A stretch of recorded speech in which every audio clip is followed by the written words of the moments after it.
स्कंद तिसरा अध्याय 24. कपिलदेवांचा जन्म. मैत्रेय म्हणाले, उत्तम गुणांनी सुशोभित अशा मनुकुमारी देवहूतीने जेव्हा अशी वैराग्याची गोष्ट केली तेव्हा कृपाळू कर्दम मुनींना भगवान विष्णूंनी सांगितलेल्याचे स्मरण झाले. ते तिला म्हणाले, कर्दम म्हणाले, हे स्तुत्य राजकुमारी, तू याविषयी असा खेद करू नकोस.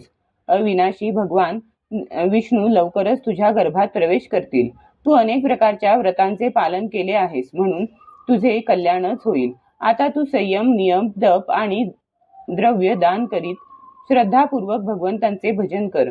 अशा प्रकारे तू आराधना केल्यानंतर श्रीहरी तुझा पुत्र होऊन माझे यश वाढवतील आणि ब्रह्मज्ञानाचा उपदेश करून तुझ्या हृदयातील अहंकारमय ग्रंथीचे छेदन करतील. मैत्रेय म्हणाले, प्रजापती कर्दमांविषयी आदर असल्याने देवहूतीने त्यांच्यावर पूर्ण विश्वास ठेवला आणि ती निर्विकार अशा जगद्गुरु भगवान श्री पुरुषोत्तमांची आराधना करू लागली. अशा रीतीने पुष्कळ काळ गेल्यानंतर भगवान मधुसूदन कर्दमांच्या वीर्याचा आश्रय घेऊन देवहूतीपासून लाकडातून अग्नी प्रगट व्हावा त्याप्रमाणे प्रगट झाले.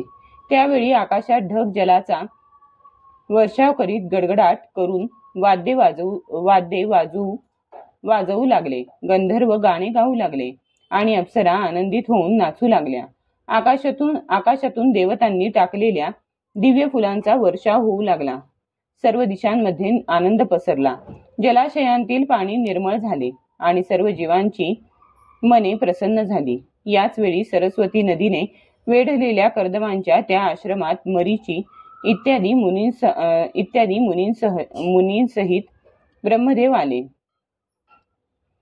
शत्रुदमन विदुरा स्वतः सिद्ध ज्ञानाने संपन्न अशा अजन्मा ब्रह्मदेवांनी हे जाणले की साक्षात परब्रह्म भगवान विष्णू सांख्यशास्त्राचा उपदेश करण्यासाठी आपल्या विशुद्ध सत्वमय अंशाने अवतीर्ण झाले आहेत. म्हणून भगवान जे कार्य करू इच्छित होते त्या कार्याचा विशुद्ध चित्ताने आदर करीत आणि आपल्या सर्व इंद्रियांनी प्रसन्नता प्रकट करीत ते कर्दमांना म्हणाले. ब्रह्मदेव म्हणाले, प्रिय कर्दमा, माझ्या म्हणण्याला मान देऊन तू माझे म्हणणे मान्य केलेस. तिची तुझ्याकडून निष्कपट भावाने केलेली माझी पूजा आहे.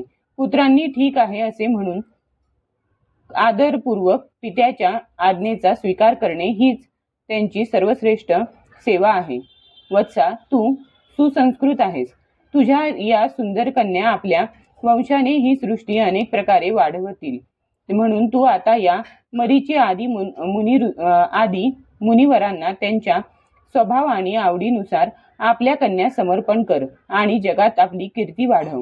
हे मुनी सर्व प्राण्यांचे निधान असणारे आदिपुरुष श्री नारायण आपल्या योगमायेने कपिलाच्या रूपाने अवतीर्ण झाले आहेत हे मी ओळखले आहे.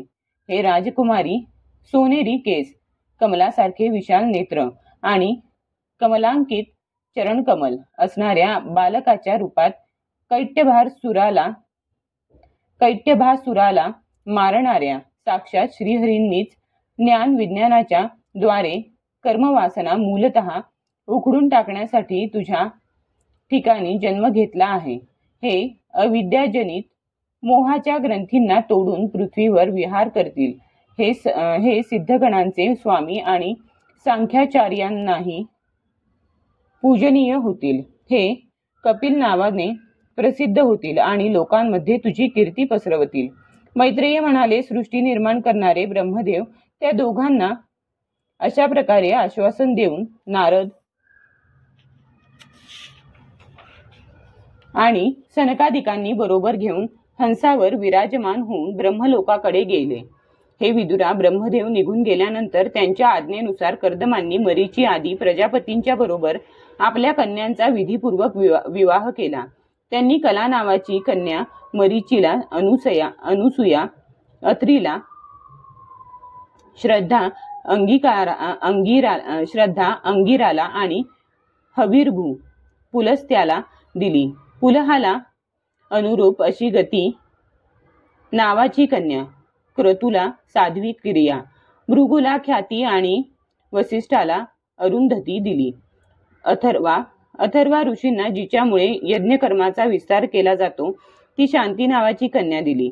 कर्दमांनी त्या विवाहित ऋषींचा त्यांच्या पत्न्यांसह उत्तम सत्कार केला. विदुरा विवाह झाल्यानंतर ते सर्व ऋषी कर्दमांचा निरोप घेऊन अतिशय आनंदाने आपापल्या आश्रमांकडे गेले. कर्दमांनी आपल्या घरी साक्षात देवाधिदेव श्रीहरींनीच अवतार घेतला आहे हे जाणून ते एकांतात त्यांच्या जवळ गेले आणि त्यांना प्रणाम करून म्हणाले, अहो, आपल्या पापकर्मांमुळे या दुःखमय संसारात अनेक प्रकारच्या पीडा सहन करणाऱ्या लोकांवर देव पुष्कळ काळाने प्रसन्न होतात, परंतु ज्यांच्या स्वरूपाला योगी लोक अनेक जन्मांच्या साधनेने सिद्ध झालेल्या श्रेष्ठ समाधीने एकांतात पाहण्याचा प्रयत्न करतात तेच आपल्या भक्तांचे रक्षण करणारे श्रीहरी आम्हा विषयलोलुपांकडून होणाऱ्या आपल्या अवज्ञेचा काहीही विचार न करता आज आमच्या घरी अवतीर्ण झाले आहेत. भक्तांचा मान वाढविणाऱ्या आपण आपले वचन सत्य करण्यासाठी आणि सांख्य योगाचा उपदेश करण्यासाठीच माझ्या घरी अवतार घेतला आहे. भगवन, आपण रूपरहित आहात. आपली जी चतुर्भुज इत्यादी अलौकिक रूपे आहेत ती आपल्याला योग्यच आहेत. तसेच जी मनुष्य सदृश रूपे आपल्या भक्तांना प्रिय वाटतात तीही आपल्याला आवडतात. तत्वज्ञानाची इच्छा करणाऱ्या विद्वानांना आपले चरण ठेवण्याचे आसन नेहमी वंदनीय आहे. तसेच ते ऐश्वर्य, वैराग्य, यश, ज्ञान, सामर्थ्य आणि श्री यांनी परिपूर्ण आहे. मी त्याला शरण आलो आहे. भगवान, आपण परब्रह्म आहात. प्रकृती, पुरुष, महतत्व, काल, त्रिविध, अहंकार, समस्त लोक आणि लोकपालांच्या रूपांमध्ये आपणच प्रकट आहात. तसेच आपण साऱ्या प्रपंचाला चेतन शक्तीने आपल्यात लीन करून घेता, म्हणून आपण याच्याही पलीकडचे आहात. अशा आपणा भगवान कपिलांना मी शरण आलो आहे. आपण पुत्ररूपाने अवतरल्याने मी तिन्ही ऋणांतून मुक्त झालो आहे आणि माझे सर्व मनोरथ पूर्ण झाले आहेत. आता मी संन्यास आश्रम ग्रहण करून आपले चिंतन करीत शोकरहित होऊन विहार करीन. आपण समस्त प्रजेचे स्वामी आहात, म्हणून मी आपली आज्ञा मागतो. श्री भगवान म्हणाले, मुनिवर्य, वैदिक आणि लौकिक अशा सर्व कर्मांसाठी जगात माझे म्हणणेच प्रमाण आहे.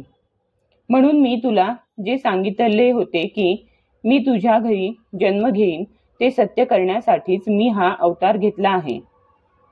या लोकांमध्ये माझा हा जन्म लिंग शरीरातून मुक्त होण्याची इच्छा करणाऱ्या मुनींना आत्मदर्शनासाठी उपयुक्त अशा प्रकृती आदी तत्वांचे विवेचन करण्यासाठी झाला आहे. आत्मज्ञानाचा हा सूक्ष्म मार्ग बऱ्याच काळापासून लुप्त झाला आहे. याला पुन्हा प्रवर्तित करण्यासाठीच मी हे शरीर धारण केले आहे असे समज. मी आज्ञा करतो की तू इच्छेनुसार जा आणि आपली संपूर्ण कर्मे मला अर्पण करीत जिंकण्यास अत्यंत कठीण अशा मृत्यूला जिंकून मोक्षपद प्राप्त करण्यासाठी माझे भजन कर. मी स्वयंप्रकाश आणि सर्व जीवांच्या अंतःकरणात राहणारा आत्माच आहे. म्हणून तू विशुद्ध बुद्धीने आपल्या अंतःकरणात माझा साक्षात्कार करून घेशील आणि शोकमुक्त होऊन मोक्ष प्राप्त करशील. माता देवहूतीला सुद्धा मी संपूर्ण कर्मांपासून मुक्त करणारे आत्मज्ञान देईन. त्यामुळे या संसार रूप भयापासून ती पार जाईल. मैत्रेय म्हणाले, भगवान कपिलांनी याप्रमाणे सांगितल्यावर प्रजापती कर्दम त्यांना प्रदक्षिणा करून प्रसन्न चित्ताने वनातच निघून गेले. तेथे अहिंसादिक मुनिव्रतांचे पालन करीत ते केवळ श्री भगवंतांना शरण गेले. तसेच अग्निहोत्र आणि गृहस्थ आश्रमाचा त्याग करून निसंग भावाने पृथ्वीवर भ्रमण करू लागले. ते कार्यकारणाच्या पलीकडे आहे. सत्वादी गुणांचे प्रकाशक तसेच निर्गुण आहे आणि अनन्य भक्तीने ज्याची प्राप्ती होते त्या परब्रह्मामध्ये त्यांनी आपले मन एकाग्र केले. ते अहंकार, ममता आणि सुख दुःखादी द्वंद्वापासून अलग होऊन भेद दृष्टीरहित झाले आणि सर्वांमध्ये आपल्याच आत्म्याला पाहू लागले. त्यांची बुद्धी अंतर्मुख आणि शांत झाली. त्यावेळी धीरोदात्त कर्दम लाटा नसलेल्या समुद्राप्रमाणे दिसत होते. परम भक्तिभावाने सर्वांतर्यामी सर्वज्ञ भगवान वासुदेवांच्या मध्ये चित्त स्थिर झाल्याने ते साऱ्या बंधनातून मुक्त झाले. संपूर्ण भूतांमध्ये आपला आत्मा असलेल्या श्री भगवंतांना आणि भूतमात्राला आत्मस्वरूप श्रीहरींमध्ये स्थित असलेले ते पाहू लागले.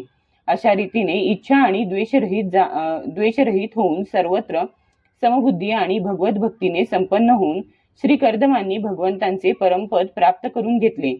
अध्याय 24 समाप्त.